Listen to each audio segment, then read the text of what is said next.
I am Valentin Fuster from New York, and it is a pleasure again to have 1 hour discussion with 4 professors here about the breaking trials of this virtual meeting.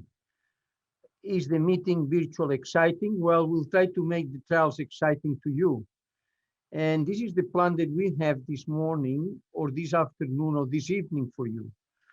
And at this first, we are going to address, as I mentioned, 8 different trials, and we will start actually like session by session.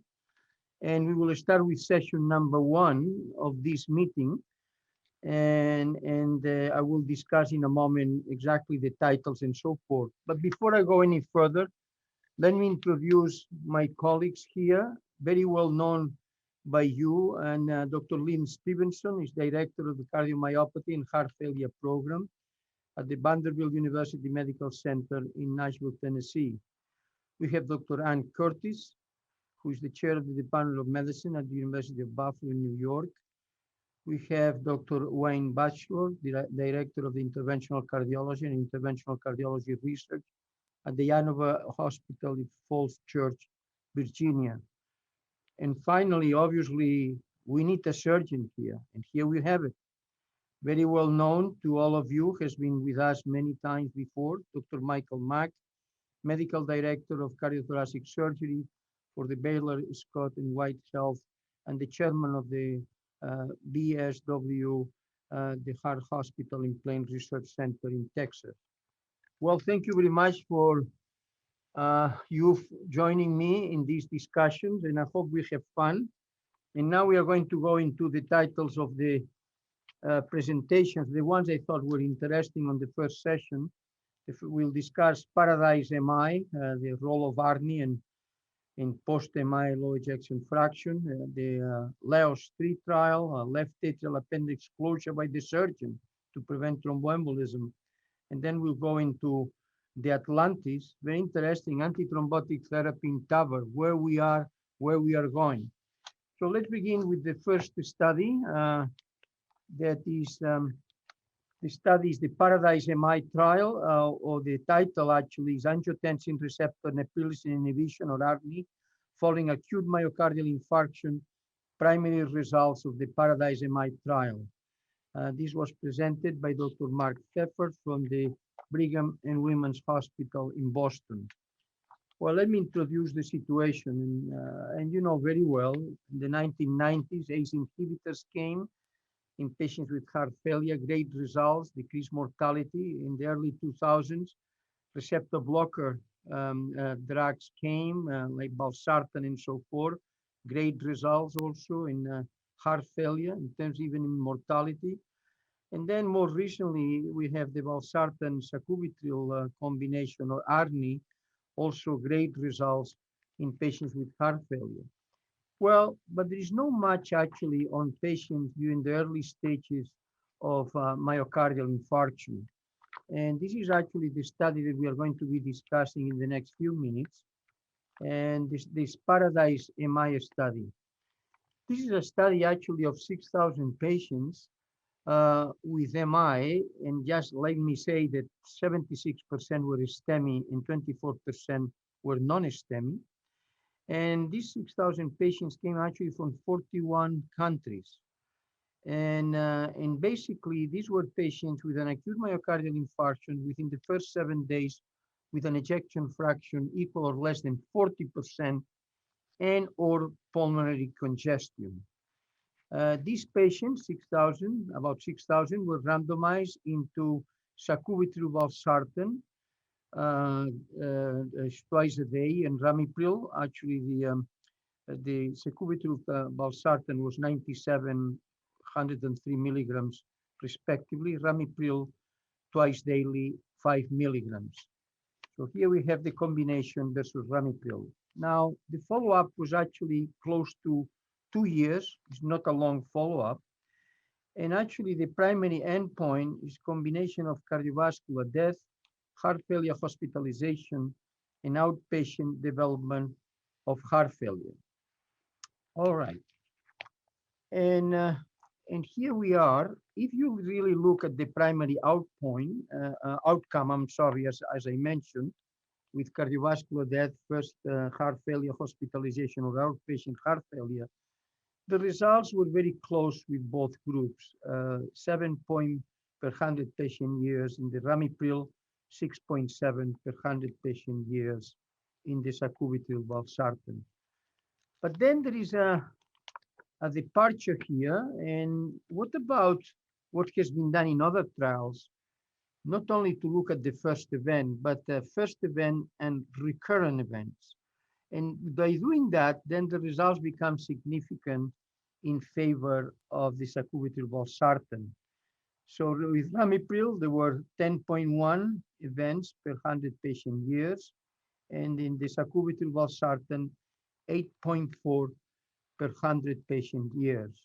So that's basically a difference with the other results. Then the side effects were actually very similar between both groups.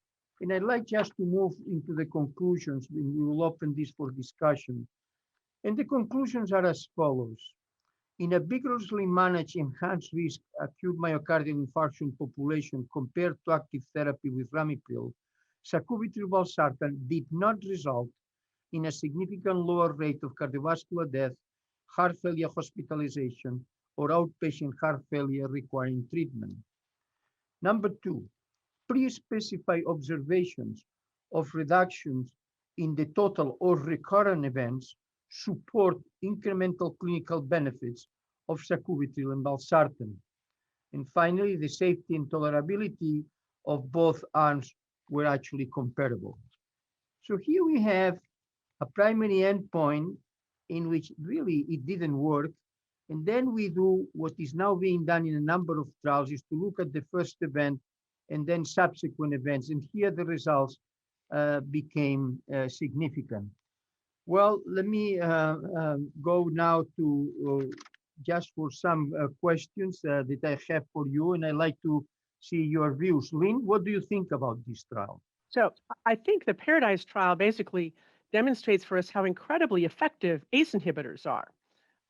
They really changed everything. And on top of that, it would be hard to show a benefit. And I don't think we really showed one here. Even if we can readjust the endpoints, there's really just about one event per 100 that's prevented. And I see this as a largely negative trial. There may be subsets that might benefit, but I don't see this as an imperative to use sacubitril valsartan instead of an ACE inhibitor after an MI. Except the follow-up was short. Anne, what do you think? Yeah, I agree with Lynne. I think one of what we've seen is just how incredibly effective the drugs that we already have are. I mean, if you did this ARNI study against placebo, you'd see a huge benefit in terms of using it. But now that we've got these drugs that have been around for so long, it's hard to see much of a difference. And so, yeah, I agree with Lynne that it doesn't really push you towards using the combination. If the cost was the same in patients and there's maybe a little bit of a signal of a benefit, then maybe you'd switch over, but it's not a compelling argument to change course now.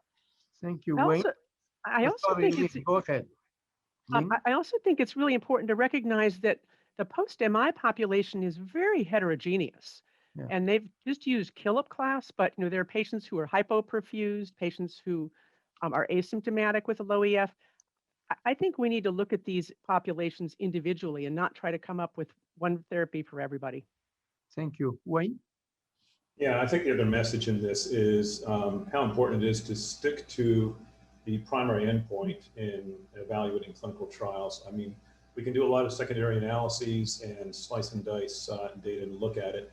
I think Dr. Stevenson's point was very important. When I'm looking at secondary or other endpoints besides the primary, I'm looking at the magnitude of difference as well as the statistical significance. And as Dr. Stevenson pointed out, the magnitude of difference was very modest. So as Dr. Curtis has pointed out, when you have an inexpensive drug that works, that's generic, this, in my opinion, is not enough to necessarily supplant that standard. Thank you, Wayne. Michael, what do you get from here? Yeah, I've got nothing further to add to what the other three have said. I totally agree. Okay, well, thank you very much. Then let's move into the second one. The second one is really exciting. is the LAAOS study, LAAOS-3 study, which means left atrial appendage occlusion study. It was presented by Dr. Richard Whitlock, a professor of surgery at McMaster University. And let's go into some background into this. So left atrial appendage occlusion has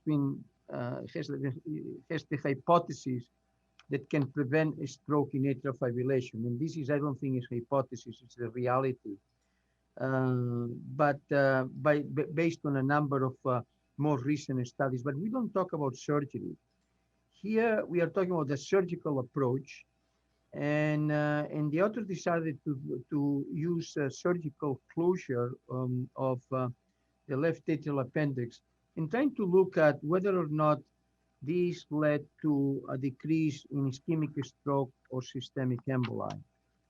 Well, with this in mind, this is the study. Actually, it was a large study. 27 countries participated, and there were 5,000 patients. And these patients actually were randomized. These all underwent surgery. I will talk about this in a moment. But they were randomized on occlusion versus no occlusion. And this was by the different techniques available to the surgeons to perform such procedure. What is interesting is when we talk about surgery, what we are talking about, well, 20% of the patients actually had coverage, and about 65% of the patients had a valve procedure, not necessarily mitral. 35 mitrals were 35% were aortic. So it's all kinds of surgery. But what patients got into this study? This is very important because these patients are sick, frankly. In other words, for example, history of heart failure was in about 57% of these patients. And then permanent atrial fibrillation, 31%.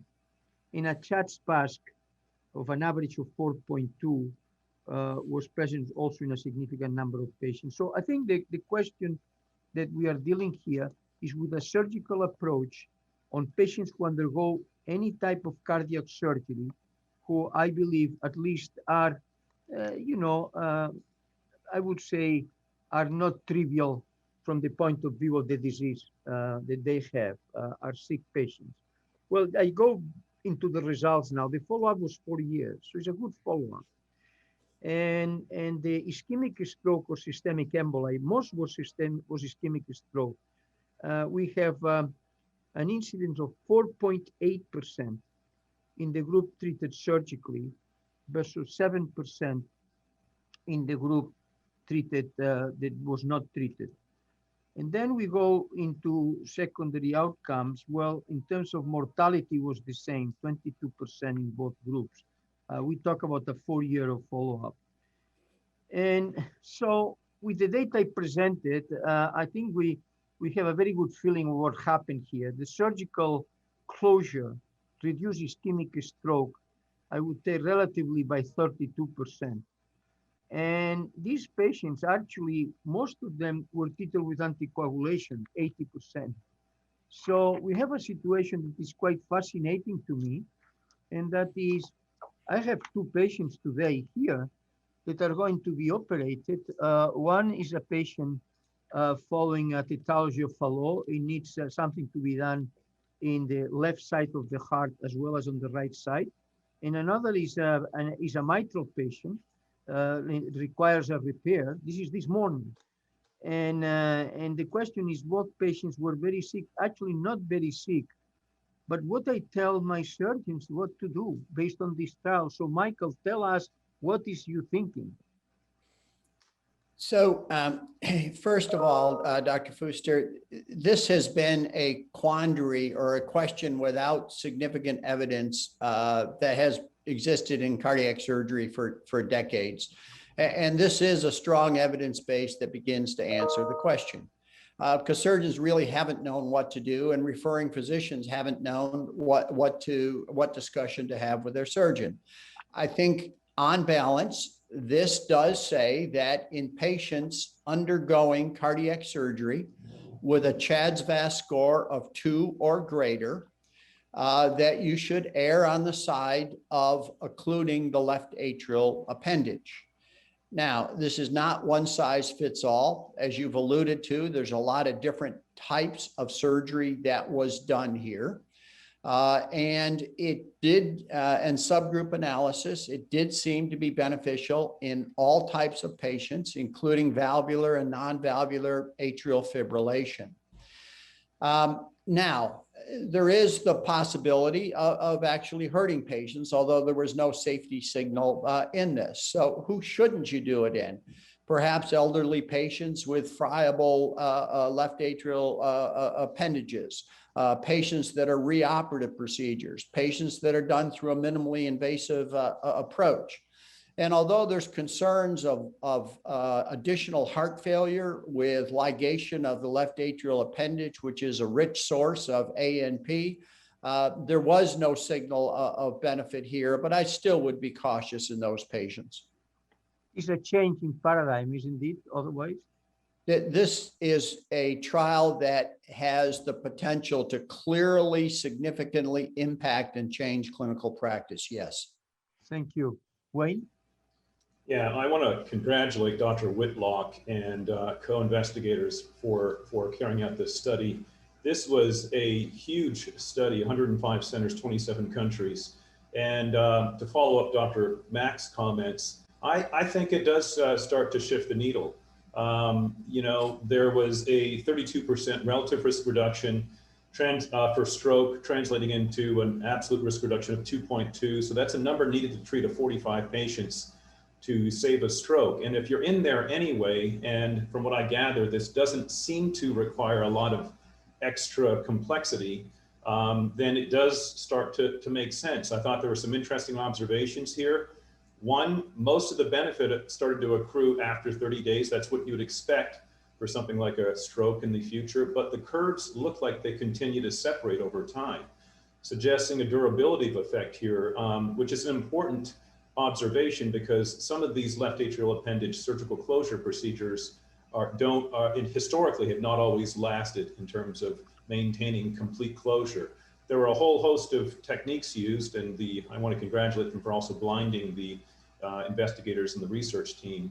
But there are a whole host of techniques used, and I'm not as familiar with all the different techniques, but it would be interesting to see over time if there's any sort of signal of one particular left atrial appendage closure technique perhaps showing a better promise than others.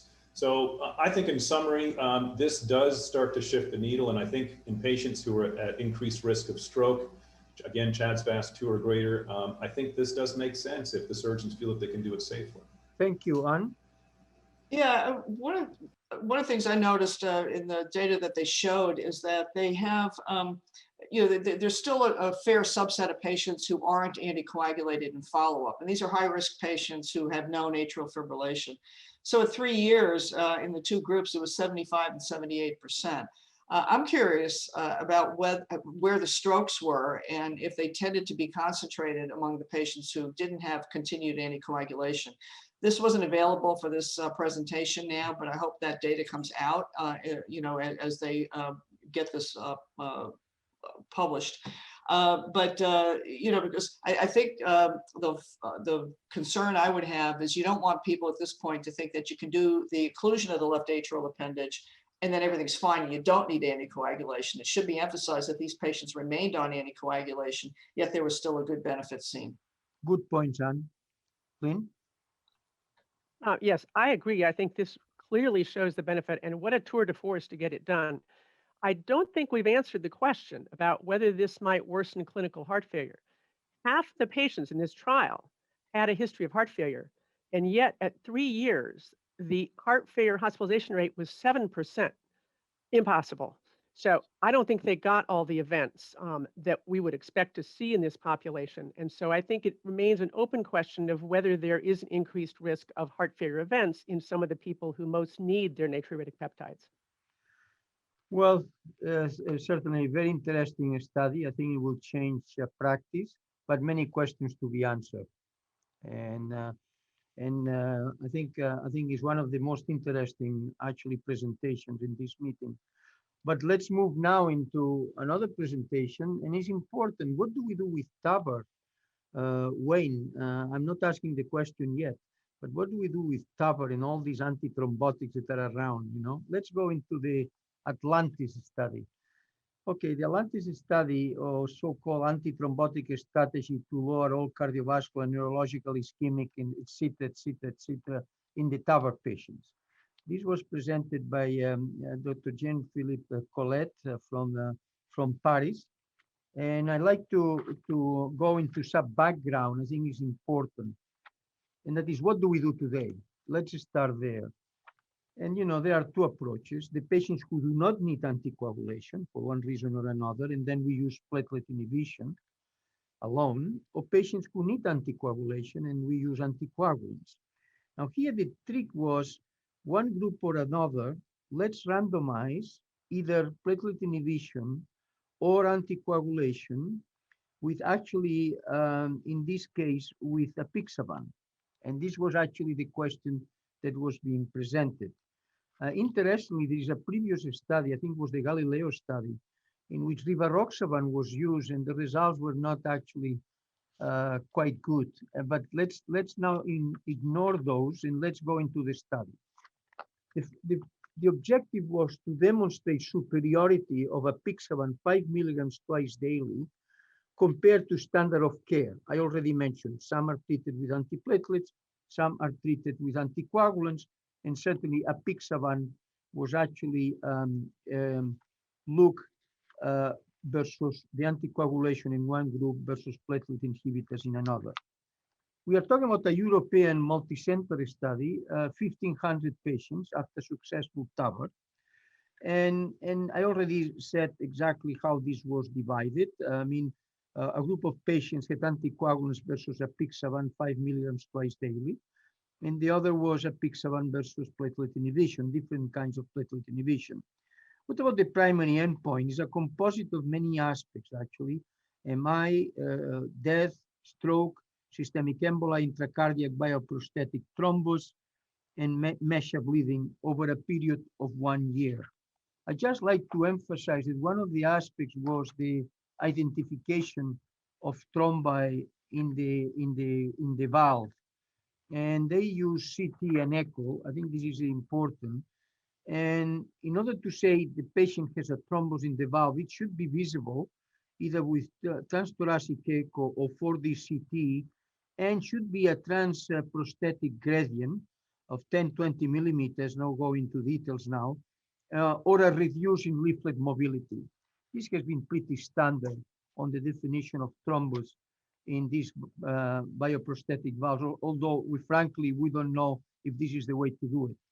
But anyway, this was the study. And now I'm going to be presenting the results, what was found. First, the group on anticoagulants. This is a group in which anticoagulants were compared with apixaban. Results, primary outcome, as I mentioned, exactly the same. 21.9% events, 21.9% events in the other group. I just want to be sure of one issue, is 1 year of follow-up, as I mentioned. Second, what about bleeding? Exactly the same, about 25% both.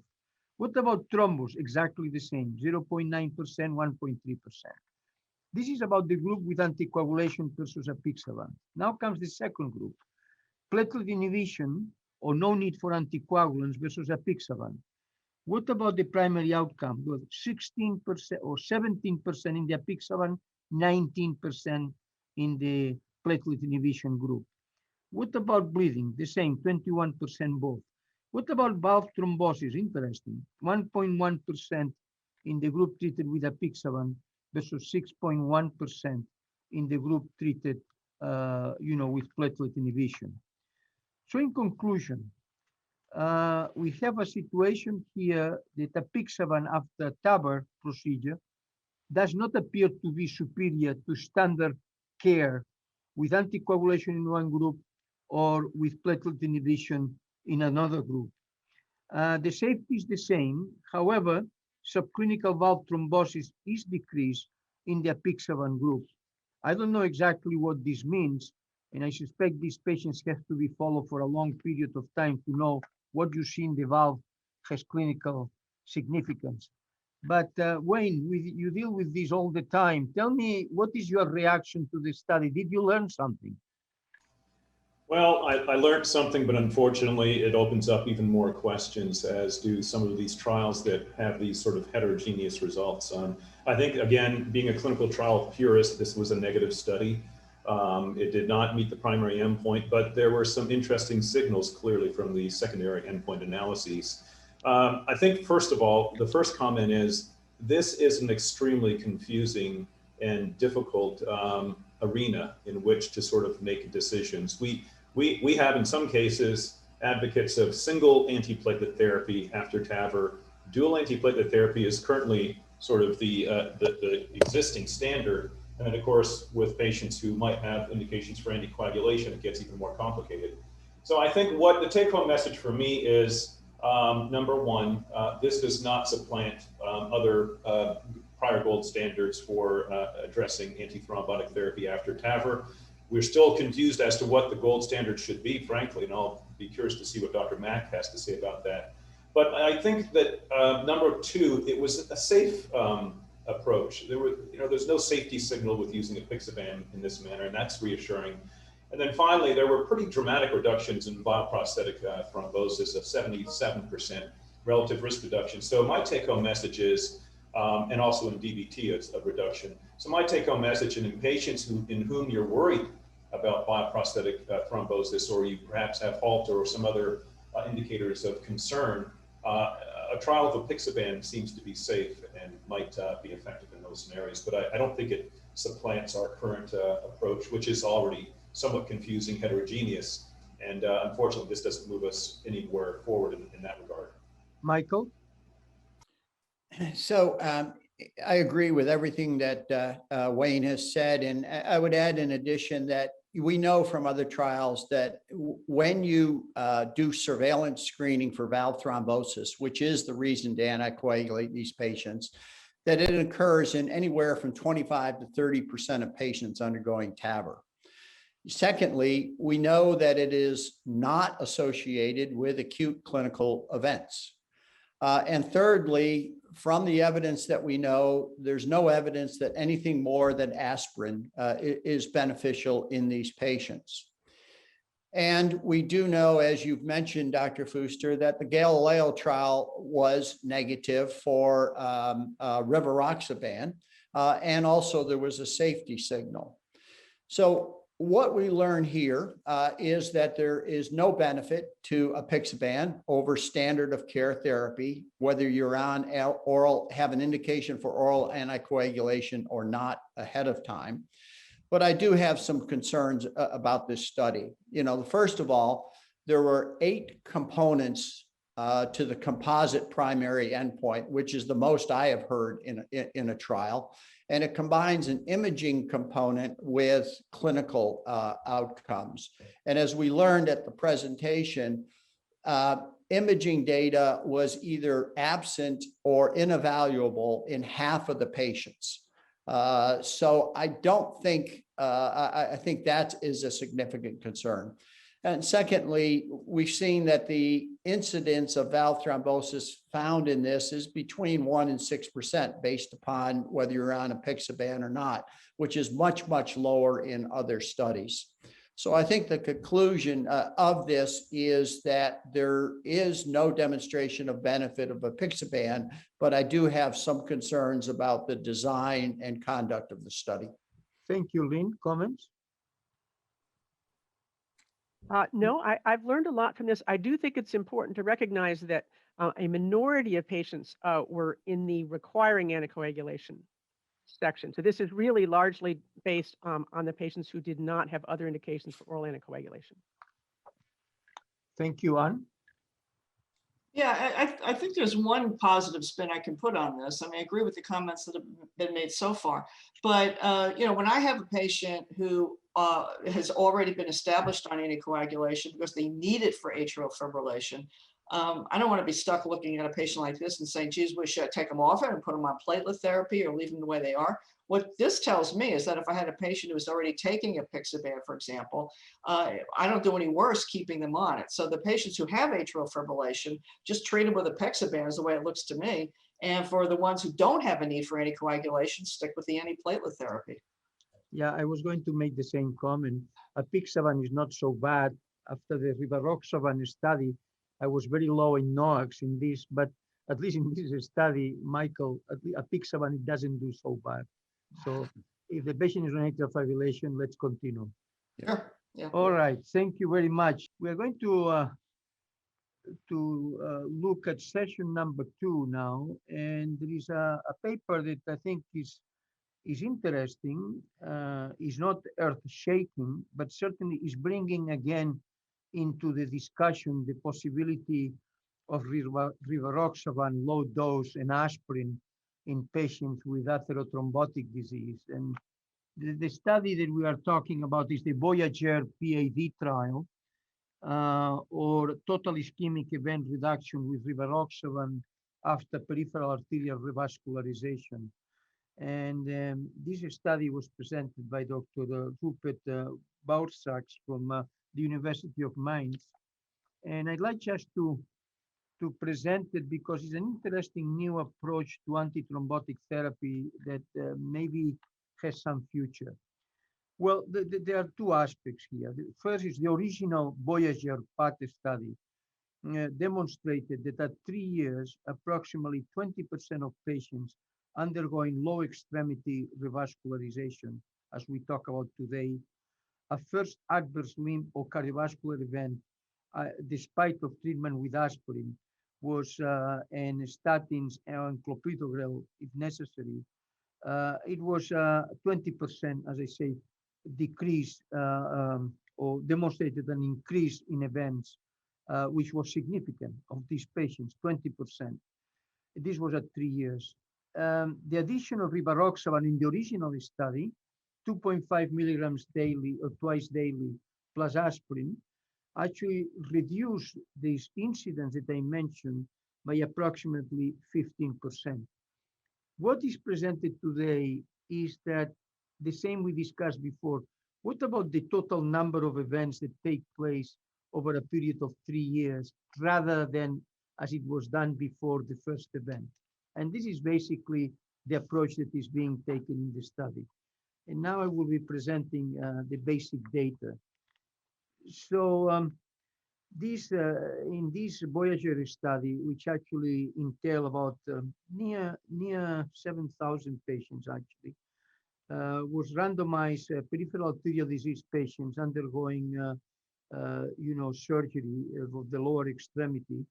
And they were randomized into rivaroxaban 2.5 milligrams twice daily plus aspirin versus aspirin alone.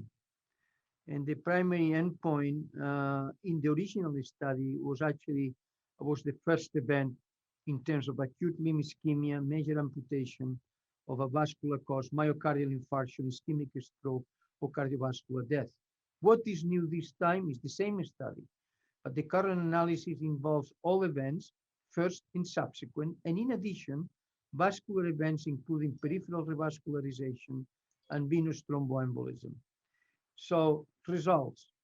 What we have here is that rivaroxaban, together with aspirin, reduced total primary endpoints with an HR of 0.86 compared with aspirin alone, and also decreased the total vascular events. They say it's an estimated 4.4 primary and 12.4 vascular events per 100 participants were avoided with rivaroxaban over 3 years, 4.4 and 12.5. And so in conclusion, in symptomatic peripheral arterial disease patients undergoing lower extremity revascularization, they have a high total event burden these patients, and it appears that rivaroxaban plus aspirin is efficacious. The point I'm trying to make is that there are a number of studies now using this regime in native disease, in disease after intervention, which is rivaroxaban, very low dose plus aspirin. So I wanted to at least get the feeling from you people. Maybe Wayne, you can take this one too, since you because of the interventional aspect. Yeah, thanks, Dr. Fuster. Again, not an out of the ballpark home run here. Number one, PAD and vascular disease is a significant predictor of cardiovascular events, and I think this study really highlights that. These event rates were quite substantial when you start following them over time. Number two, a driver of outcome is going to be a vascular event in this patient population. So that's an important observation as well. One of the strongest relationships here between outcome was whether patients had recurrent vascular events and needed more interventions. Number three, there is a modest reduction, obviously, in the use of, associated with the use of rivaroxaban in this patient population. We've seen that before. But we've also seen that this was associated with an increase in bleeding. So I think that when one looks at this, you have to sort of counterbalance efficacy with safety, and then also factor in cost. Right now, rivaroxaban is significantly more costly than the standard of therapy. So, I don't do a lot of peripheral interventions anymore, but if this was a patient that I was seeing, I would really have to look at the patient's risk of bleeding versus thrombosis, look at the insurance plan. I hate to say it, but we're asking these patients to take sometimes 10 medications. They're going to be on numerous medications, and if the pocketbook could only afford one other one, I would question whether or not another class of medication would be perhaps considered. So I think it's a soft win, but it's not a game changer in my practice because of the bleeding concerns and the cost. And in going about bleeding, and I agree, Wayne, this is the main concern. The TIMI measure bleeding increased by 43% in the group that was treated with apixaban combination with the drugs, the combination of rivaroxaban and aspirin.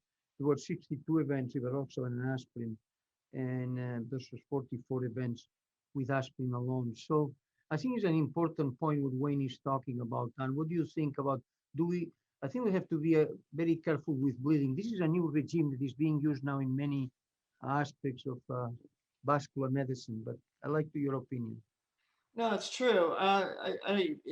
The effect of the rivaroxaban does seem to be durable. So when you look at the curves and as they go out, it's not that there's an early effect and then it sort of dissipates. So that would argue for continuing to use the drug, but the expense of it is a point well taken. So it could be factors like the complexity of the revascularization. I mean, as Wayne was saying, you've got to look at the whole picture. What's the patient's risk of bleeding? What's the patient's risk of having thrombotic events? Yep. And, is this a redo peripheral vascular intervention that was difficult, or one that was maybe not so much? And then maybe you make the decision that way. But certainly this does not tell me that every single patient should be put on rivaroxaban. Thank you. Thank you very much, Lynne. I think this is another example, just as Dr. Batchelor said, where even though we can't rely on subgroups, we have to recognize that there are different patient populations with different risks of vascular events and bleeding. And we have to balance those for an individual patient in addition to the cost of the medication as well as the cost of bleeding. Sure, Michael. Well, I agree with the other comments that this is not one size fits all by any means. And if you look at the potential benefits, modest at best, it was kind of equally divided between ischemic events in the periphery versus systemic events in patients with peripheral vascular disease that are prone to stroke, MI, et cetera.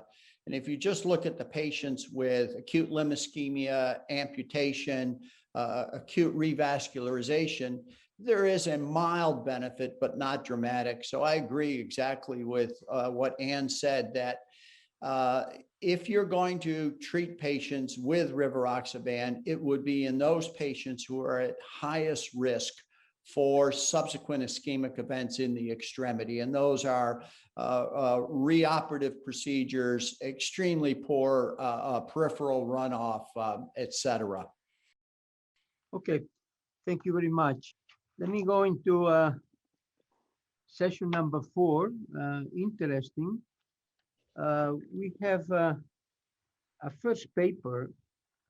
We are talking about the SGLT inhibitors in diabetic and non-diabetic patients with heart failure, with renal failure.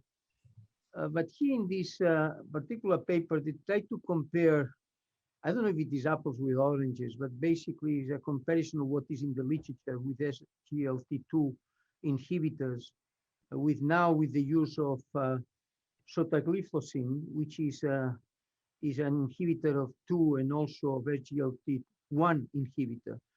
So it's a little bit of a comparison in the literature, and frankly, in trying to summarize this, I will do the best I can, but I wrote here 5 points. So you follow 1 to 5, and I guess you will get a feeling, I hope, for what this is all about. Well, the first point is, if we go back to the SGLT2 inhibitors, canagliflozin and dapagliflozin, empagliflozin, and so forth, showed that improving cardiac and cardiorenal outcomes in patients with or without diabetes, and in some with heart failure and others with chronic kidney disease. We all know this. But now comes this drug, the sotagliflozin, which is an SGLT2 inhibitor and is also an SGLT1 inhibitor. And this leads to my second point. What is the difference? Well, as you know, the SGLT2 is in that receptor is certainly in the urinary tract and prevents the absorption of it works into the glucose transport, whether the SGLT1 is in the glucose transport on the small intestine. There are differences. Now, what SGLT1 makes the difference here? Because what the paper is trying to say is that the sotagliflozin may be superior to the other because it affects is a 2 inhibitor and is a 1 inhibitor. Well, let's now go into the real data. And this is the point number 3. What is basically happening here is that they made a comparison of the different trials with SGLT2 inhibitors that we mentioned before, with the 2 studies recently published in the New England Journal of Medicine with sotagliflozin. And in these 2 papers, again, recently published, and I want to give you the, at least the synthesis. The first paper was sotagliflozin, a GLT2 and GLT1 inhibitor in patients with diabetes and recent worsening of heart failure. And basically what they found is a lower total number of deaths from cardiovascular causes and in hospitalization and urgent visits for heart failure when they use sotagliflozin versus placebo. This is the first paper. And the second paper, instead of heart failure, was renal dysfunction and also had a positive result. Then what it has been done here, and I think Deepak Bhatt presented this, what it has been done here is to compare the data of all these studies done with the SGLT2 inhibitors with these 2 papers that I just presented of the New England Journal, which is SGLT2, SGLT1 inhibitor with sotagliflozin. And this is what they say. What they say is, this is very good drug. Why? Because when you look at the number of events, this sotagliflozin not only was helpful as it was the SGLT2 inhibitors into the endpoints we mentioned, but is much better in terms of myocardial infarction and stroke and in decreasing hemoglobin A1C in patients with renal dysfunction. So what they are doing is comparing all the data with the SGLT2 with this one, and now they put together, and it comes that maybe there are less events of strokes and myocardial infarction in the group sotagliflozin. I feel how I feel confused because you're comparing apples with oranges here. I don't know, Lynn, what you have to say, but let me finish because now I am in point number 4, next one. And that is, what is the explanation? And here there are several explanations are being given to what is happening. First of all, this SGLT2, SGLT1 inhibition, glucagon-like peptide increases. And we know this can have some significance in favor in patients of heart failure. And then there is experimental data that hypertrophy myocardial fibrosis with SGLT1 inhibition may be decreased, experimental data. So there are reasons one may think that this is better. And the adverse events were practically the same. So this is the conclusion, and is my final point, point number 5. In addition to a reduction in hemoglobin A1C levels in patients with advanced kidney disease, I mentioned this, and in diabetes, the relative increase of SGLT1 inhibition with sotagliflozin may provide greater protection from MI and stroke than the current available SGLT2 inhibitors that provide a lesser degree of SGLT2 inhibition. These observations suggest that dual SGLT1 and SGLT2 inhibition may provide an advantage over existing therapies in patients with diabetes mellitus. All these patients actually were compared, they were all diabetics. Lynn, how do you react to all of this? Oh, I have very much your same confusion. This took me a long time to try to figure out where these people came from. I think the first question is it different than the ones that are just SGLT2 inhibitors? I think certainly they're more likely to get a ongoing fluid loss in people with renal dysfunction with this. I don't know about the other mechanisms. I am also just very bewildered by taking people who had worsening heart failure and diabetes on the one hand, people who had stable disease and renal dysfunction on the other, and putting them together. Those are two stable and unstable heart failure, two very different situations. And in fact, in the heart failure, the worsening heart failure, the minority of people had a preserved ejection fraction. So then to come together and say this is a drug for HFpEF, I actually think it is. I'm not too bothered by the conclusion. I'm more bothered by the route to the conclusion than I am by the conclusion. I think this is a good family of drugs. Clearly, it remains to be seen if this one is better than the other ones. I don't think we have data for that yet. But I do think that we should be just a little stern about the mix and match approach here and what we can conclude from it. Thank you, Lynn. Well, I'm glad Lynn explained things to me because I was confused by the whole thing too. So, there's obviously we've got very good trial evidence now about the SGLT2 inhibitors and their effects in cardiovascular disease. So I think, all of us should be using them more. I couldn't have followed the analysis very well, and I have some concerns about it. But I think it's an interesting addition to our armamentarium for treating these patients. Michael, you are not confused. Just tell us the truth of all of No, this. I was totally confused, and now I feel better. I thought it was just a surgeon not understanding all this. So I'm glad to hear that Ann and Lynn were confused also. But what was obvious to me on the front end, as Lynn's alluded to, is it wasn't clear to me that this was poolable data. There just seemed to be so much heterogeneity here. And the other thing I would say is that, the benefit of SGLT2 inhibitors seems so great nowadays that you almost wonder whether it's going to be in the water like fluoride. But I was heartened to hear that there was a trial that showed that SGLT2 inhibitors didn't work for something, and that was COVID. So I do think I'm totally supportive of this class of drugs, but we should be discriminating and cautious. Thank you, Wayne. Yeah, not much more to add to that.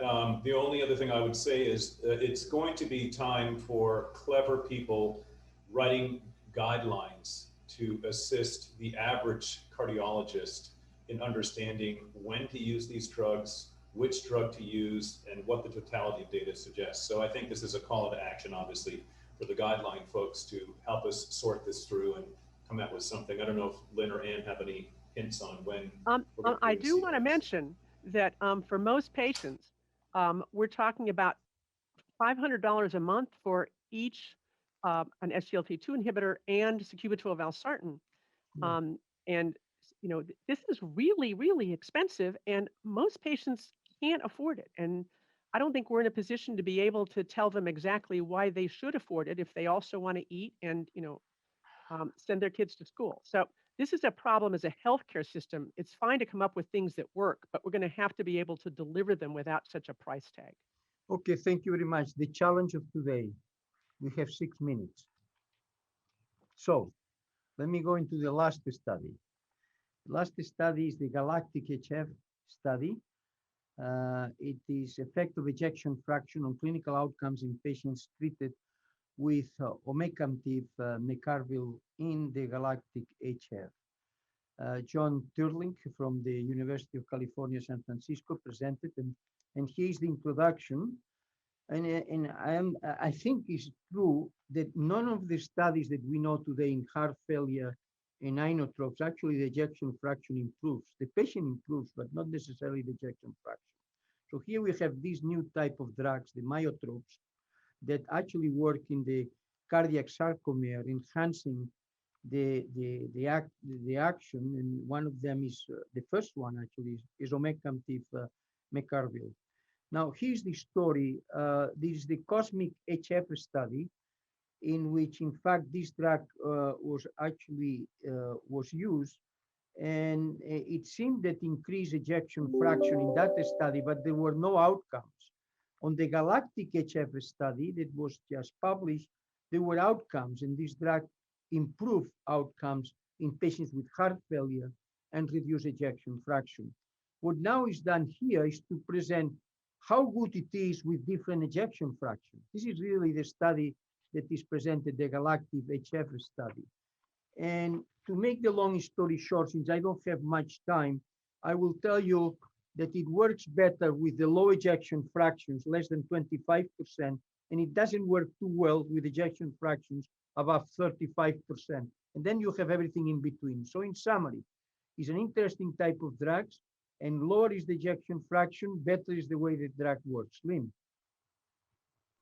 I agree completely. And I have to say, I think it's really unfortunate that they didn't target these patients with the lower ejection fraction and the higher likelihood of benefit, because there's not much enthusiasm out there for this drug, but we really need drugs for patients who continue to be symptomatic despite all the other therapies we have. And I think by casting the net too wide, they may basically have lost the fish in this one, because I do think it helps. Thank you. Anne? Well, yeah, I mean, and when you have patients who have that level of depressed ejection fraction, how many other options do you have? I mean, at that point, we've put people on all the drugs that we can. So to have something like this for the patients who were the worst off, there's a niche for this. Thank you, Michael. I don't have anything to add to Lynn's and Ann's comment, Valentin. Well, you don't send the patient for transplantation. Just send it to Lynn or to Anne. Right. All right. So, Wayne? Yeah, not much more to add to that. I think it's fascinating that we're seeing now a class of drugs that increases cardiac contractility and actually reduces heart failure and without an adverse effect on mortality. So I think that's exciting, just as the general cardiologist looking at this, and I have nothing more to add.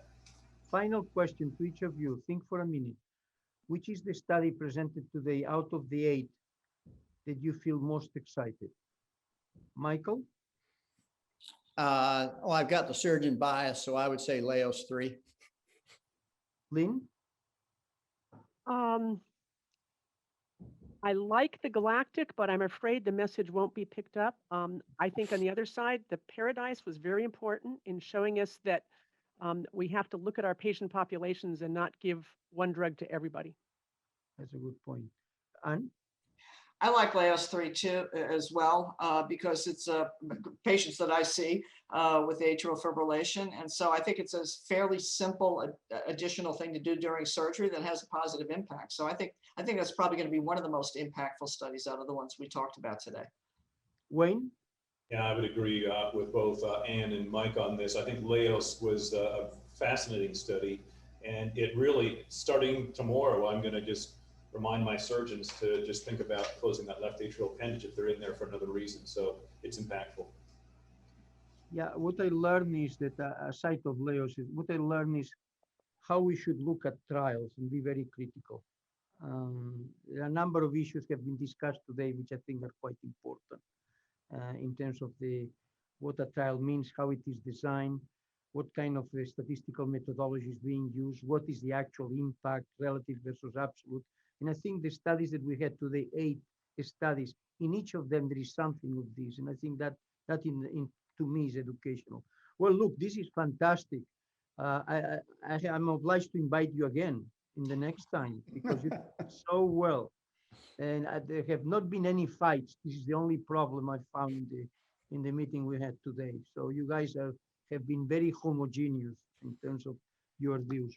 Thank you very much to all of you. I think this is a good hour, and I hope to see you soon again in a similar format. Thank you.